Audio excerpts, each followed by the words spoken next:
bracelets, Fiona. Who's gonna match my booty? Oh yeah, I do. Alright folks, feel free to hang out on the grass here. There's bathrooms on your right if you need them. Yep. And we'll be starting in about 10 minutes. Yeah, so we have...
We've converted it all now to like office space. Yeah. That's what it's been. In the early days before 1951, we would have used slower level keeper slope, which is called level 4. It's exactly how you. That's what it is. There's dirt in there, you know, nothing really fancy other than dirt.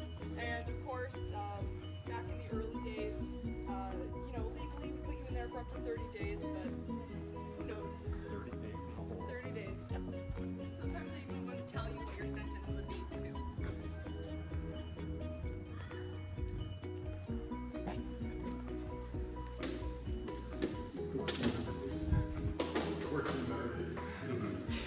We have a new form of segregation now that looks nothing like the whole. I just want to quickly point out this picture of what the dining room would have looked like when it was in operation. We have a lot of sketchy visuals here. And you can see all the tables are facing the same direction. So they try to discourage as much communication, as much socialization as possible. You didn't have a name on your uniform, you had a number. For the first 100 years of the institution, you weren't allowed to speak to one another. You weren't allowed to speak to a guard unless spoken to.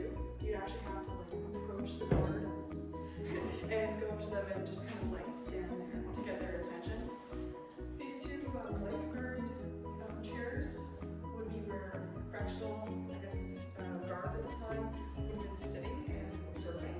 Then in the back, a warden would sit here if they were outside, and this is also where punishments would be given out. So our youngest offender, his name was Antoine Beauche. He was 8 years old. He received 37 lashes in the 3 years total that he was serving here. But of course, how many years was he here? He was here for 3 years. Oh, what did he do? Pickpocket.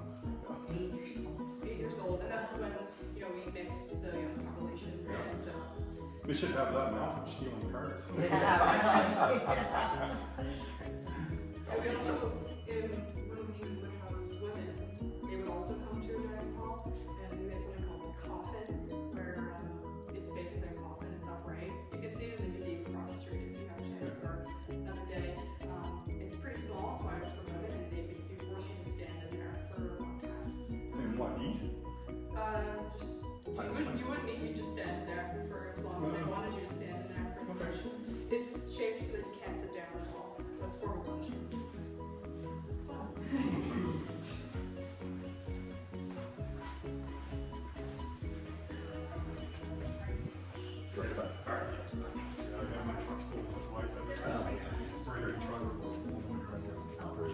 Hi, everybody. Hi. So you're extended. Yes, I think extended.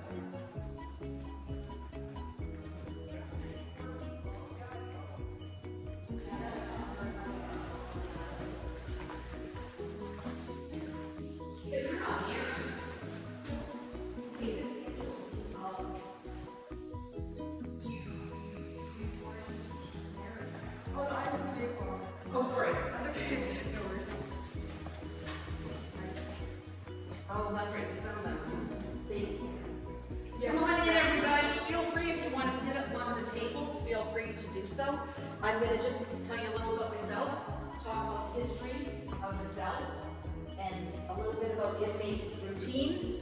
My name is Teresa. Many years ago, 1984, my first job with Corrections Canada was here at Kingston Pen, and I was a correctional officer. After about 5 years, I went back to school, did nursing, worked here for Contraband nursing school. Graduated, stayed with corrections for 31 years, retired. I did work here, Regional Treatment Center, you'll go in there, Prison for Women, a few other places, and regional and national headquarters. Any corrections people here? I feel like I have a job, I feel like I'm a correctional officer. Oh, do ya? Now I'm entry. Well, I was doing the tours a few years back, and this woman was on the tours, and I started talking about the food, and she said, oh, I worked in food service here. I said, when? And she said, oh, like 2 years ago when I closed. And she told me they passed out the trays from that end to this end. Because if they started here, when they came back, the trays were coming out. Oh, jeez. So, exit on the way in. She was funny. Wow. She was I funny. have metal doors now, right? Well, yeah, but you could still put water.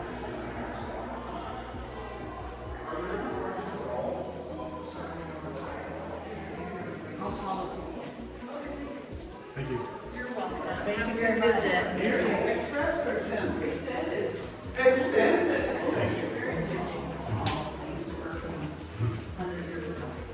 Let me know when you're done. Oh, yeah. Take it away, Paul. The weapons they'll tell you that later on, there's shops, plumbing shops, electrical shops, all different kind of shops, carpentry shop, oh yeah. On your tour you'll see it. The dome, where they work and all that. They made it. And the one, plexiglass, that's the most common one now. Because they sharpen that, it's like a sharp knife or steel, whatever. And you have to realize there's always construction in this place here. And the construction guy doesn't think like us security. So one guy left a razor axle blade out. I said, what are you doing? Like, axle? Oh yeah, they could use get the bars. Well, yes. One guy drove the back of the Sally Port coming in. 5:30 in the morning, went duck hunting. He had a shotgun in the back. I go, what? And I said, wow. So it's crazy. That's the yard. Not big, but And just one at a time. yeah. And this is the tower. That's right. With that type of gangs and everything when they're bored. Oh, yeah. Crazy, eh? This is holy smokes. Almost there, right? 2 cameras and a chair, that's it. This is exercise. That's a lot of different gangs in here. So, what hour days?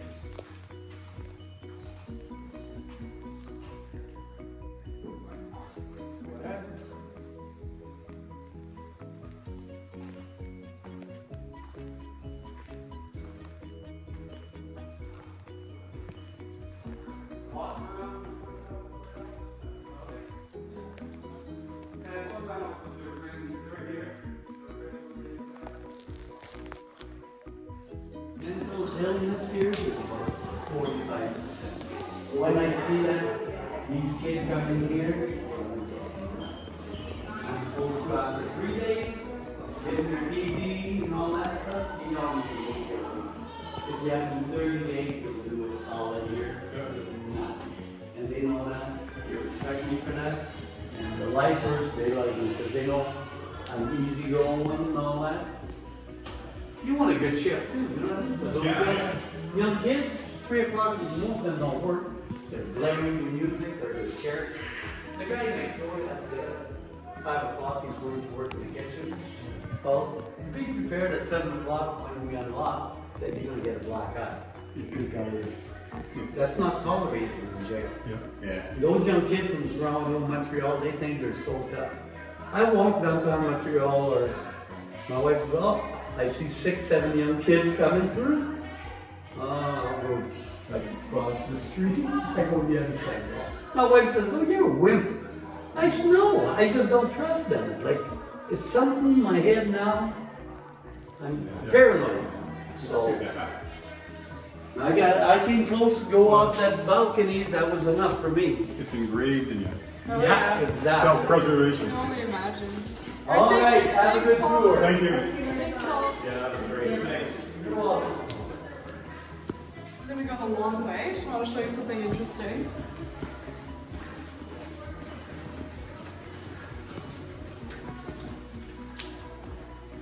So this is the drug loop or dry cell. Essentially, if they suspected that you had any contraband in your person, they would, if you go through that room there and look to your right, you'll see a toilet.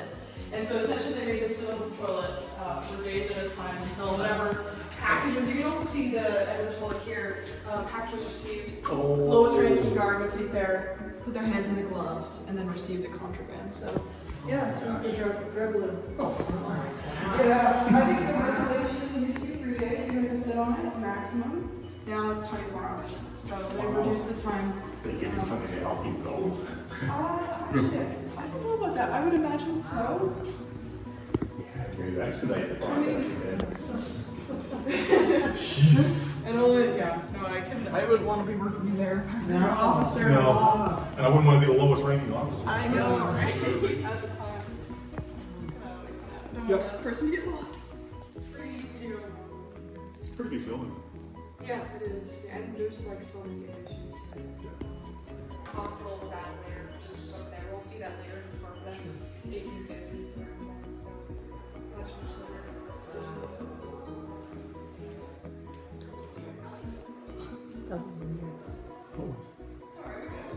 He's trying to use the bathroom. He's on the toilet. Oh, So is I it? booked this. You didn't tell him, but I thought, oh, he'll just be in habit. He loves watching these shows on TV Yeah, and all yeah. that. So.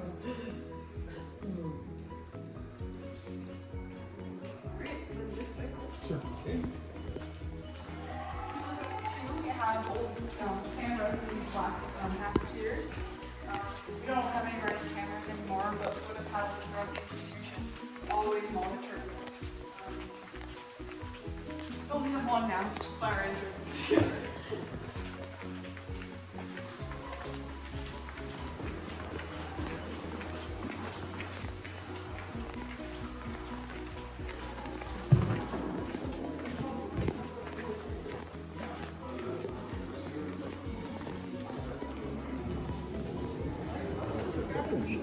The dog. Do you like it? It's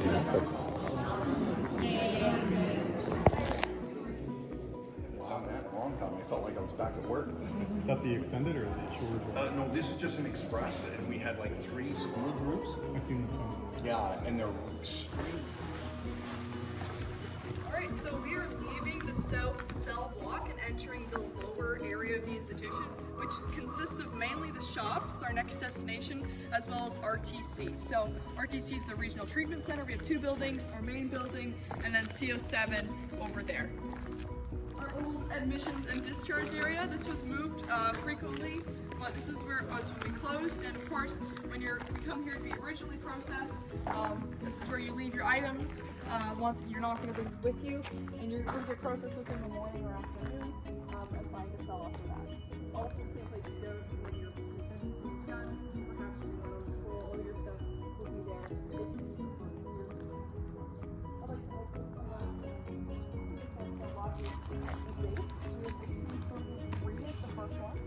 So this is the south side. 1895 is when we did our major retrofit. So we had 5 inclusive cells, all 29 inches wide, as Teresa mentioned, and then we extended them to about double size tall cells. Also on your left here we have the Indigenous grounds. So Corrections Canada offers lots of programming. We have Jewish programs, groups, for example Muslim programs and groups, religion and other cultural programs. We have to offer them all at Corrections. And so of course we have Indigenous programming as well. Indigenous grounds were held in various locations throughout the institution's history, but today is when it closed, this is here at West, and 4 main structures would have been on it. We we have a reconstructed example of a teepee. We would have also had a sweat lodge, a fire pit, and an herb garden to grow 4 sacred herbs: cedar, sage, sweetgrass, and tobacco. Even after the 2008 tobacco cigarette ban. So, in a few areas you can still find tobacco, and as a result, sorry. It's usually part of the tour where I get sunscreen in my eyes. I'm just gonna. I guess it gets windy around here or something like that. And so you can imagine the Indigenous people, Indigenous Brotherhood go. Essentially what happened was that there was a small fire in the main dome where we just came from, and they had to move inmates to the shops temporarily to house them. A lot of our riots started with false rumors, and inmates weren't informed of this, they didn't know why this was happening. And so there were a couple inmates out in the yard, we'll see later. They looked up at the shops, they saw their fellow inmates just sitting around, not getting their recreation time, so they were like, excuse me, they were pretty upset about it, and so they let fire to the shops. Caused about $2 million damage back then, which is about over 20 today. So it was the most damaging and expensive riot we've ever had. You can also imagine smoke and fire itself was very dangerous. Limestone, compared to other types of building materials too, has a lower temperature that it can burn at. So It catches fire easier. yeah, it does. And that's not super great when also before the 2008 ban of cigarettes, everyone could legally have matches on them. So, the population could smoke and also could set fires pretty much how they wanted. In the shops, we have metal shop over there, carpentry shop, mattress shop, upholstery shops upstairs. So you can imagine these smoke would not be very pleasant at all.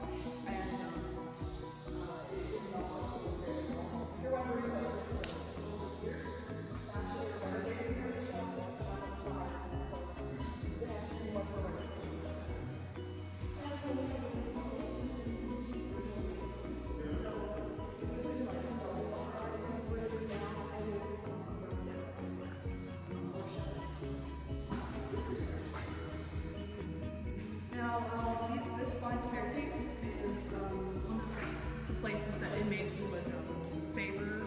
It was built by inmates, so it was the institution, and it is designated so no matter what happens, this place, this staircase will always be. And it's called flight staircase. They film a lot of media here in Kingston Penitentiary, specifically in the shops.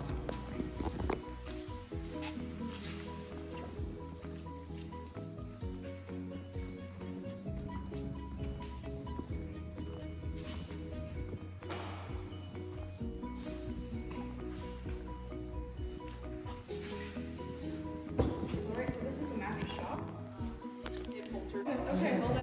You can see kind of what it would look like with big long tables all across, and because of that, because we have some outlets up here, we use this place as our costume makeup department if we ever have any. Okay. They use this area specifically. Virtually the clothes shop, there is a system of the bed blocks because you can actually see like on the area from the window. Now, this is the only place where we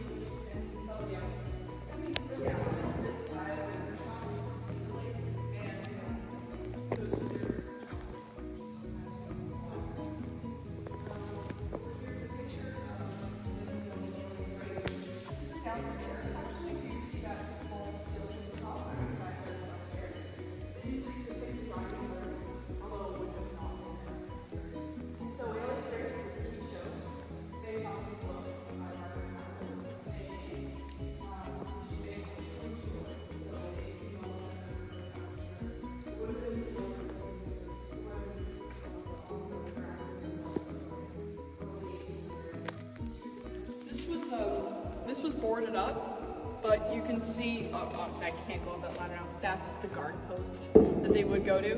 And because it's an armed post, you would go get your weapon, usually at the north gate, bring it here before anyone else is allowed to the shop. So you do not want you yourself carrying a weapon to be intermingling at all, because that will just take it from you.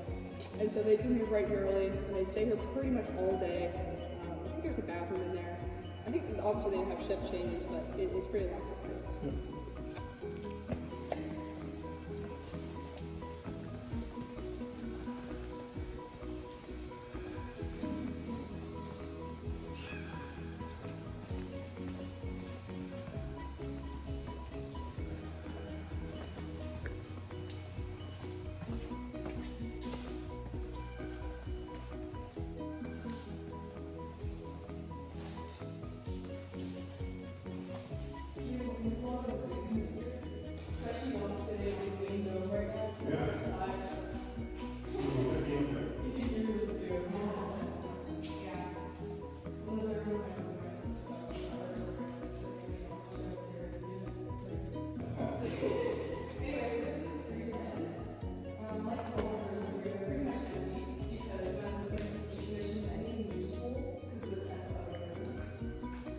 the screen lights are really big screens, and not like glass screens or screen your window.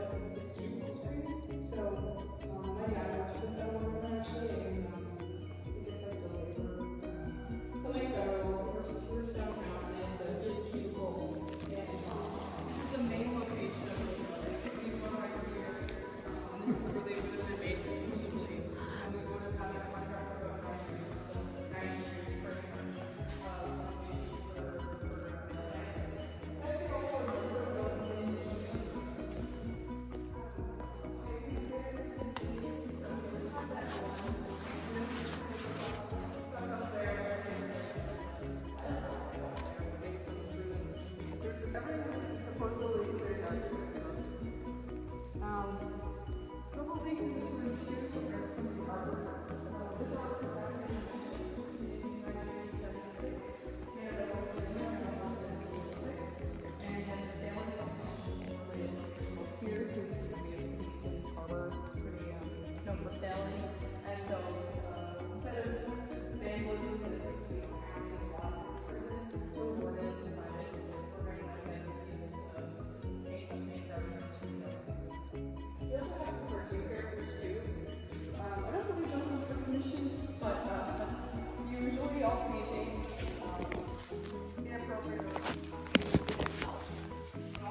adjacent to them, they couldn't reach the button, for example, they could press the alarm and they'd be like, hey, something's going on in that room, I think you should check it out. So we would have had about 8 classrooms here, all holding about 15 inmates, 3 secretaries and a principal. The school itself was not named Kingston Penitentiary School, it was actually named Antoine Beauche. If you know anything about Greek mythology, that's a river in hell. And the inmates named it themselves. Now, when Ty Conn brought out his ladder here, it would have been after 11. So he was able to simply place his ladder up against that dip in the wall right there. So you can see it gets a little bit shorter there. Yep. And actually rob the same color that he did years ago.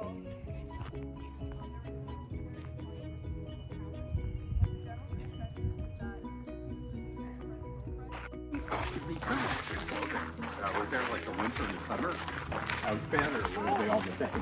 I don't know about that. It's a good question. I was thinking you can come in here in regular clothes in the middle of winter. Yeah. I think there's actually a question on this. I'll be able to ask them that question. I would imagine so. If not an issued jacket of some kind. It's the standard blue shirt today, and I'm sure they don't have a jacket. And they wouldn't be brought out to the yard when it's dark. Yeah. That would not be allowed at all. So if it gets darker earlier in the winter, it wouldn't be allowed to go out in the yard.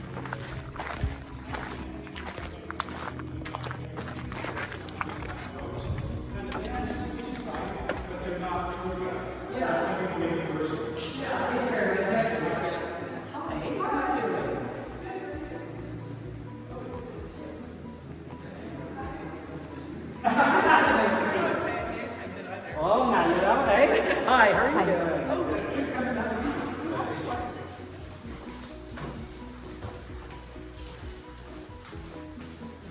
Alright, so this is the ranges that Dave was talking about.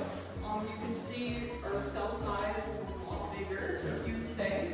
And these, they're original. And we have an evolution of 3 locking systems in here. And actually it's the safest place to be in anywhere within these walls because we have this very, very efficient locking system. Originally, it was just this handle that would be used. So you press the handle down, it lifts up. You can press it if you want. It lifts up. Oh, sorry. Anyway, door opens, Oh, you're able to open the door Yeah. after that. Then we install these manual keys. We don't use this anymore. And then this bar system, this bar locking system. So when this is activated, it's brought down and it covers the door so you can't open the door. And the way that works is through this orange box in the back. There's like a crank in it, and an officer would wind up the wheel and basically release all these cells at once. Then someone, if an emergency were happening, example, would run along the ranges and be hitting every cell pretty much as fast as usually the youngest, most fit would do that. And so in an event of emergency, that's what would happen. Another thing too is you've seen these dots at the top of the cells. Yeah. So green means that a green hose on that end can access it. Yellow means the hose on the other end can access it. So this cell would act as the safest cell because both hoses can access it in case of fire. I mean, I would also argue that it takes the longest to get here too, but it has the most possibility. This cell right here is where they filmed a couple episodes of the Murdoch Mysteries. Just interesting fun fact. You can search up what episodes there are too on the internet, and that you should be able to see. Another interesting fun fact about these cells is that we have a food tray here, but we also have this like an inch wide addition. That was not there originally. So this addition was added because there was a really small person who obviously was very malnourished and actually slid their way through the food slot using butter. They didn't actually escape though, they just kind of sat here, they didn't know what to do, and they were brought back to their cell, but that's why they added that little extra thing there. I know, pretty amazing, if you consider how small they were, how petite they were. Anyway, as we move over this way, you'll notice my voice changes a little bit. So a lot of people in these cells are really prone to noise and sound. Obviously, if you have people with severe mental illnesses, if you're schizophrenic, just generally you want to be quiet. There's so many opportunities for people to make noise. So if you requested, you could be put in one of these more secure cells. So just this one opens. You're welcome to go inside. There's no connection other than air holes that are poked through. This one actually doesn't even have anything on the outside, but it probably has some on the inside, I imagine. And it's much quieter in there. If you're walking in there for a little longer, it's extremely isolating. Unlike the other ones, which are already completely isolating anyways. But I've been inside and I've had the door closed on me, and it's I wouldn't say it's much better, but I mean maybe if it's really loud in here and stuff, it might be a lot better, you know? All right, this is our main common room area. We have a mural painted by offenders. As well, we have another mural over here that was painted up. As you can see, they didn't get around the fire alarm, but they did. There's still a little bit left. A little bit left. Yeah, and so this is mainly a space for officers of the RTC. If they wanted to, they could bring some inmates in here to hang out. That's the hose I was talking about. Over here. Yeah. Yellow one. This way is just some offices for administrative reasons. You'll notice some places where monitors used to be. If you look in there, they have like empty slots. They've all been relocated.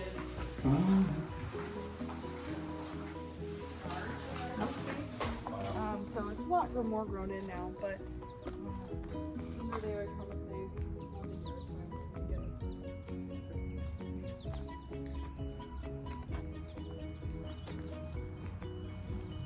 Alright, our next stop on the tour is the hospital.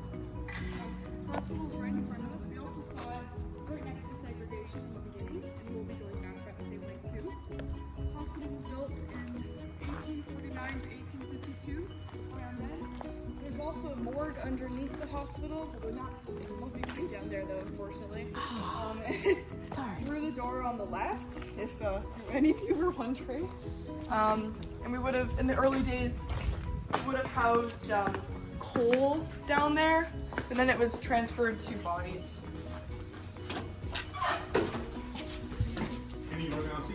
Yeah. Just be mindful the door might slam on you when you go back, when you close it.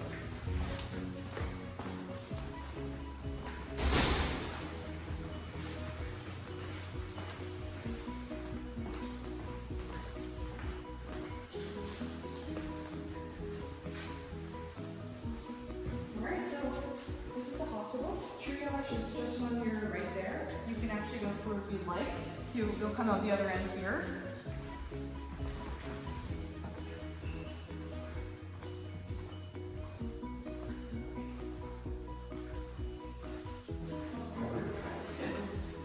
Still, and there would have been staff around you always, so officers and nurses all the time.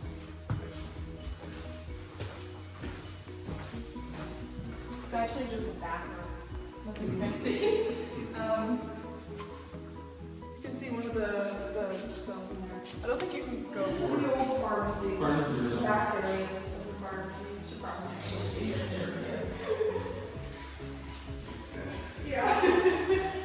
It does seem interesting. They didn't turn it off bad. Delivered at your door in your cell in general population. But if you were a member of the hospital, you'd most likely probably come here to receive your medication. And the reason is they want to see you swallow it fully. You also have a methadone chamber over there, which you can go inside. It's on your left. So anyone with opioid issues, they go here. I'm pretty sure regardless if they're in the hospital or not, and they receive treatment there, separate from the rest of the population also. This is a fully accredited hospital, so they can do major surgeries. They can only do minor surgeries, except for brain surgery and heart surgery. And Fuck you and your piece. We actually still have the X-ray machines for us to go and do that option. We also have a dialysis unit, the very first dialysis unit offered in Canadian Correctional Systems too. We have staff death here. So John Josie was an officer working here, and there was an inmate that attacked a nurse right over there. And John Josie was able to attack the inmate that was trying to hurt the nurse. He unfortunately died. He was stabbed well over 30 times. Really interesting.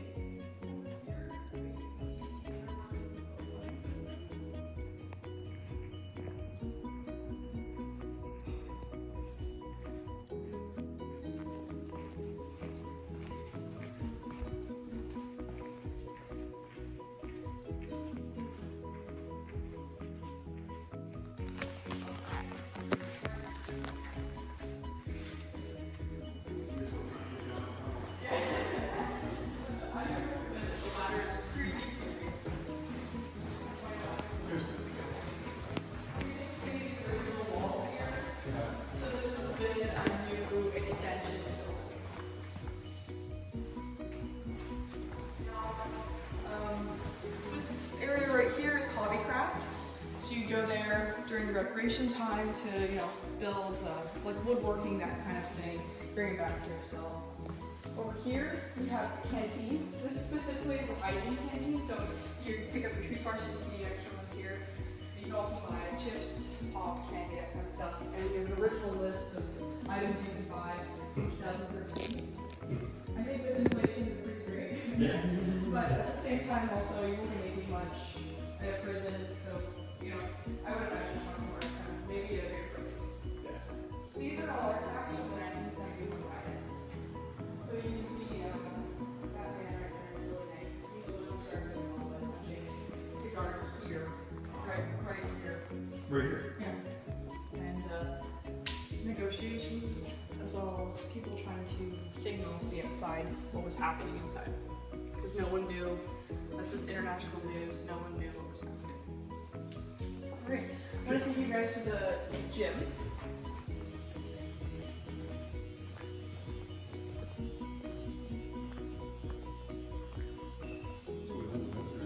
Yeah, this is where we hold, I think the space they were trying to use was unavailable, but they used it for graduation.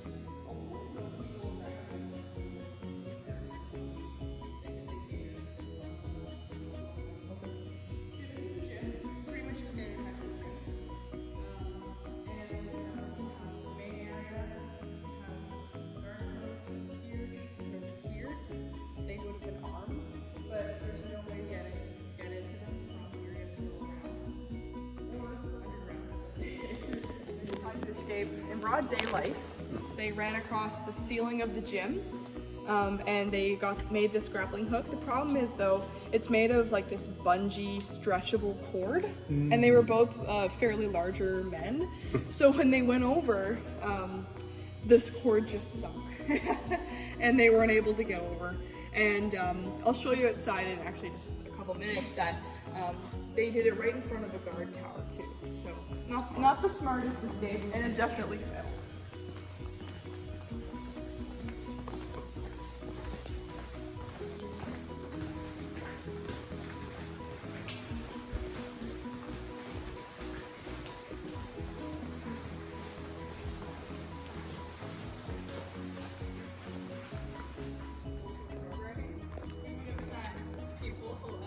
Witches here that could use these grounds to grow anything they needed. Sorry, witches? Witches. So we have the study of witchcraft. They have their own program here too. So we have to accommodate for everyone. I'm not joking. It was considered like kind of almost religiously adjacent to other religions. So yeah, given their space. Oh, I never thought. This is our old chapel. We moved it. This is its location. Before the 1971 riot, you can see the old stained glass. It's currently crumbling down, like no one's really been in there since. And you can see it's pretty close to the wall. This is why they tried to escape. They climbed up on the roof and moved their rope, but they couldn't make it. And of course that guard tower is right there. So the guard in the tower was just like, hey, are you seeing this? Like, what are they doing? And no one really knew. And of course it was a complete failure. You look also have that wheel, like a kind of a pulley. So a guard would be up there all day, pretty much, and there's a bullet up there and everything. And any equipment they needed, any food, it would be fully up. People to burn down the stables as a ruse to use to escape, and it was successful. But he felt bad that he burnt down the stables. He didn't actually mean to burn all of them down, I believe. So what did he do? He wrote the keeper. He just mailed him a letter and said, "I'm so sorry." You can actually see it at the end of the tour in our gift shop. It's pretty interesting. But what, of course, you can track down through the post where this letter came from. So he was brought back to Kingston Penitentiary, and from then on, he decided to become the most model inmate. So he was the altar boy for the Church of the Good Thief, and he became very religiously focused. He went around on parole afterwards, talking about what it is like to be a good inmate, kind of showing off himself and his religious pursuits. Next thing you know, he was found dead in an armed robbery. Oh. So he was not, in fact, the most model inmate at all. Another story I like to share is actually a break-in, so not a breakout. In 1857, a man named Tom Hardy, who was serving a small sentence, when he was released, he went down to the ports to look for a boat. You know, of course, at that time there wasn't any buses or trains, so the only thing that could get him out of Kingston was a ship. And of course, the ships only left every 6 months, so he missed the boat, and so what did he decide to do? He went down to the ports to have a drink, of course. The port is named the 6th Tower because it's where all the old officers would go to use their money on some drinks. Okay. He then devised this plan to break back into the penitentiary, go to the warden's office, and steal some money. So he found a ladder, went over the wall, and actually did break in. He stole 11 shillings, which is equivalent to about $32 today, so not a whole bunch. He found himself trapped inside the penitentiary though afterwards. He couldn't get out through the same ladder.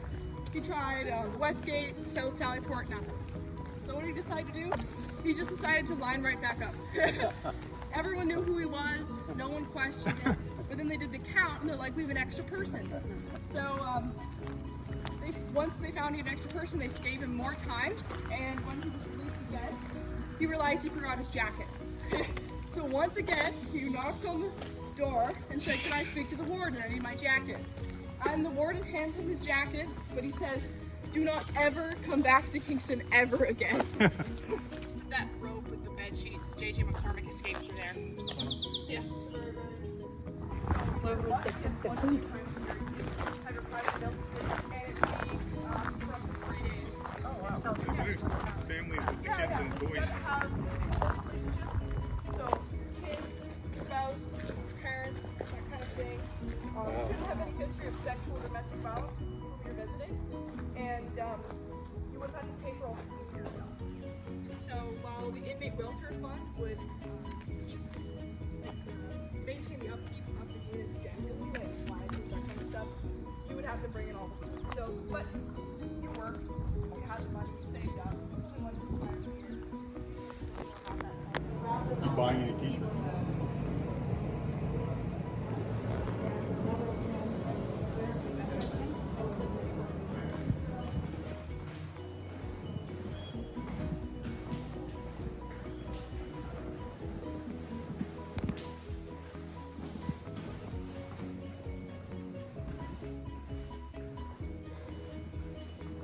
Ay, caramba.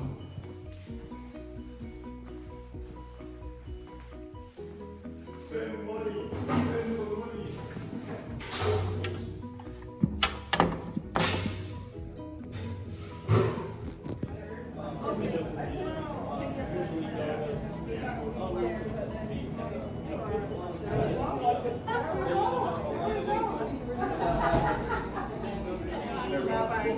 Along the way, just the right forward. If you guys need the washrooms,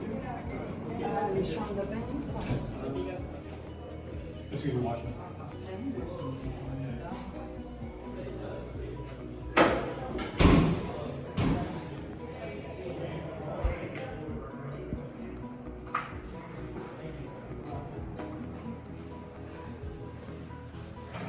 Oh, not much I can do about it.